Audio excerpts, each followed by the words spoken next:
Greetings and welcome, everyone! Welcome to the Dracovin Empire.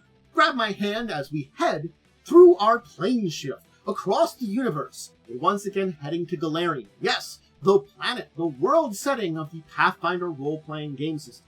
I am your guide and host here today, Cantus Naravan Dracovin, will be leading your hand through the planes, through the worlds, the portals, to head here. Remember along the way to do some little support for your leader who's leading you through here. Like, subscribe, ring the bell for the video, leave a comment, all those kind of things, all over the page. Anyway, are you ready to travel to the plains? Are you rather to dive into the Mordant Spire? Join my hand! Woo! We're arriving at the Mordant Spire. We're in the steaming sea. Man, it's been quite a journey here. We should explore this place, but I want to explore deeper than I already know, and what I'll be talking about here, I have some sources and suggestions. You could always check out the Elves of Golarion, and then the Inner Sea World Guide and the World Guide for 2nd edition to give you some basics on Mordant Spire, and of course, the Mordant Spire Elves. But we've arrived at Mordant Spire. This is their symbol. As I said, it's on the steaming sea. It's an island there. It's part of the island-bound archipelago. Can't say archipelago today. There are several thousand of the Mordant Spire Elves here. The Spire of Swarm. Hostile towards outsiders, and this is technically an island that is a remnant of Aslant, the continent. So it is part of the northern part of Aslant, which is pretty close to Advastia in comparison. And elves here guard some secrets. Basically, they worry about bringing a second Earthfall to Golarion. Now, this is kind of a picture of a bird's eye, or in this case, dragon's eye, or draconic eye view of Mordant Spire from a distance, so that you've got an idea of what it looks like as an island. It is at the very end of the Ironbound Archipelago. The archipelago, as I said, being this kind of... Almost think about how, like, we've got the archipelago that goes out from Alaska in the United States and goes over towards Russia. That kind of spin out there to connect up and get close. This was the same way. These were like... This island was part of the far end of the Aslant continent, connecting up with Advastia in that northern area there, where they were probably the closest together. Still, with Aslant, the continent, gone, it is just this far end of the archipelago. Its closest neighbor is Thoska Island, an island that's also in there, an independent island. Of course, the archipelago, if you're unknown about it, if you don't know about it, there's the Ironbound Islands, which are basically one of the kingdoms of the Linorm kings. There's also some islands claimed by New Thassalon, and a few independent ones, like Mordant Spire, that remain. So that's a mixture of the islands in this archipelago. Now, if you were to travel to here from, let's say, Magnamar, over in Brizia, one of the closest larger trade cities, it would actually take about 10 days to get to Mordant Spire. So it is a bit of a distance away. And the land itself is pretty rugged. There isn't a lot that grows here. It's further north, it's in the steaming sea. It's also, blasted by Earthfall, and still has remains of that. And it's also got this big, giant, magical spire in the middle of it that, also has various effects.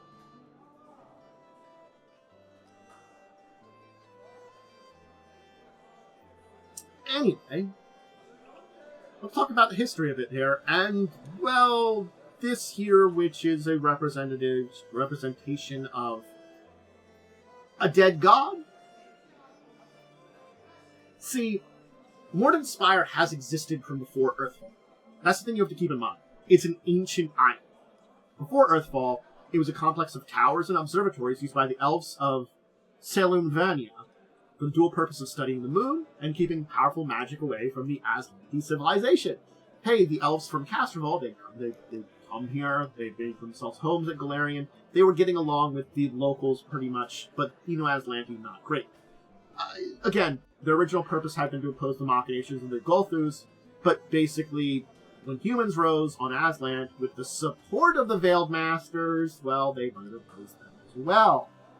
Because of this, the Elves of Mordant Spire learned of the plans to destroy Aslan, and gave them time to warn the rest of their people to escape to Scorvian on the planet Castrovan. So it was because of the elves here on Mordant Spire that the elves survived and escaped Golarion for the millennia that they were away, before eventually returning to the planet.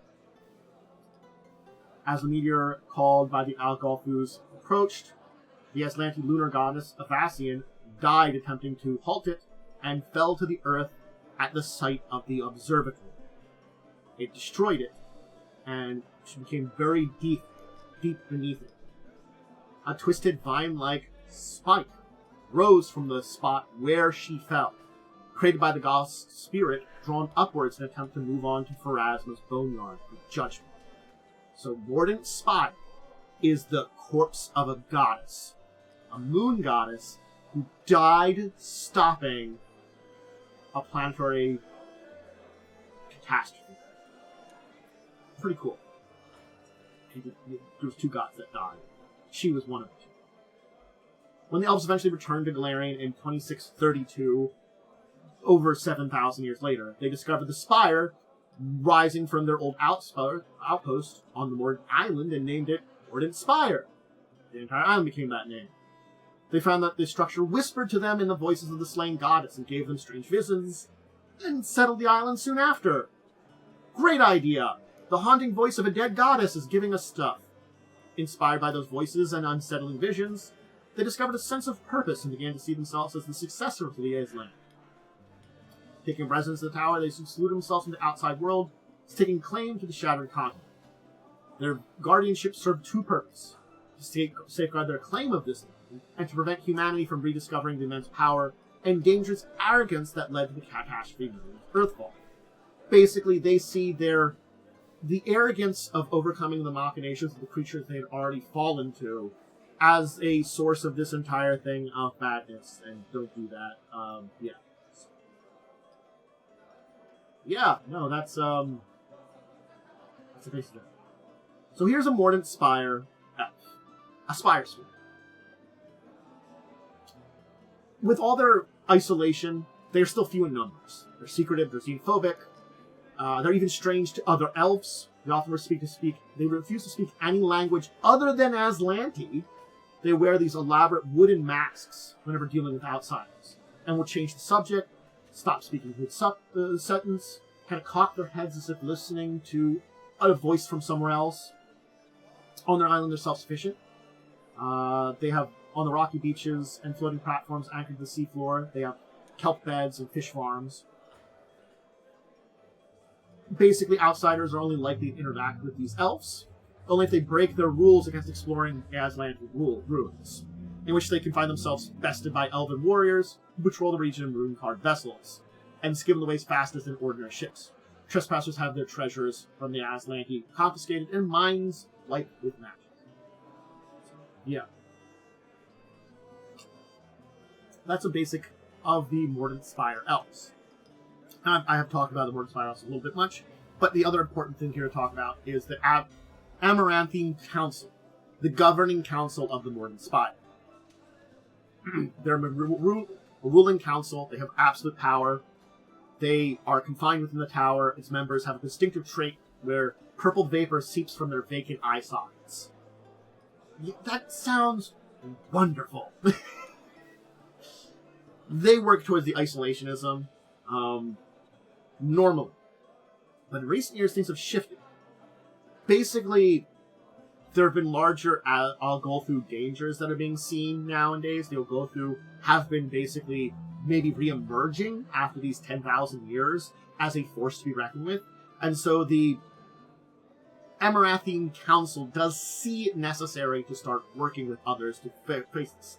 So they've been reluctantly being in collaboration with settlers on Aslant to confront this and dealing with others. They are not against dealing with others in case it's needed.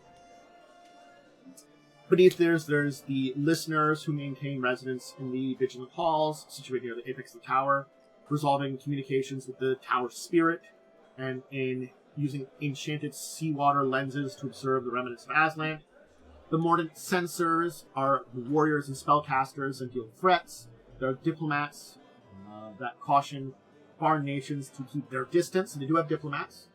Saboteurs basically can infiltrate things, and they have also some other specialized parts of their society that are here.